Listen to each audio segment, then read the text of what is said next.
Well, hello. Welcome back to another exciting edition of Coffee with Stephen. This week's blog is entitled Fear and Loathing in Ukraine, a little homage to one of my favorite writers, Hunter S. Thompson. And there is a there is a connection, I think, to a large degree. One of the things that Hunter S. Thompson was so good at doing was pointing out the fundamental absurdity of a lot of the different types of things that happen in international politics. Well, that's kind of what we're seeing happen right now. If you were to believe the media, and to be quite candid with you, it might be accurate. Russia is, seething at the mouth, ready to invade the Ukraine, as Fox News reported this morning, at any moment. Well, from a strategic standpoint, there is probably some degree of legitimacy associated with this.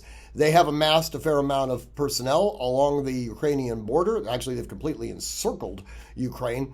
And the permafrost has started to settle in, which would give them a better opportunity to move their heavy armor in country. The question is, why? What benefit do they get from this entire endeavor? One of the things that the Russians are well aware of is that insurgency warfare is kind of a pain in the ass, and it doesn't go away very soon.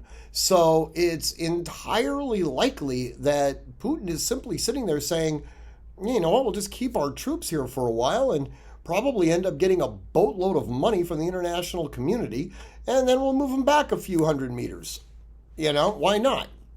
The one individual who seems to be the most sincerely interested in a Ukrainian invasion is President Biden.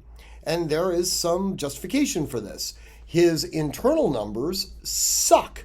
All right. I mean, this guy is legitimately underwater. And with all of our domestic issues, everything from COVID to defund the police, to our crime prevention methodologies, to our inflation rate, to our international posturing capabilities, it's all been an unmitigated disaster. And what's worse, not only do the American people know that, but more importantly, Democrats know that. Now, that doesn't mean that Democrats fundamentally disagree with his positions, but they are starting to look at him as being incompetent. Right? So there has to be some movement, something to take the eyes off of this particular ball and onto something else. And Putin is readily providing that distraction. Will he invade? I don't know. I don't think so, to be quite candid with you. I think that when he looks at a cost-benefit analysis as to what he gains versus what he loses, I think it's pretty clear that it doesn't make a whole hell of a lot of sense for him to do so. Now, over the weekend, and it did not make it into the blog, but over the weekend, French President Macron met with the Russians and sort of intimated that there may be a possibility of a deal being reached. I am sure that if that's what we end up getting, Joe Biden will proudly claim that his brand of diplomacy works as opposed to that of the other guy. In any event, read the blog. I welcome your opinions on this. You will see the blog online at artemishq.com on Wednesday morning. As always, I want you to train constantly, train consistently, train repetitively, and train with purpose. Above all else, stay safe.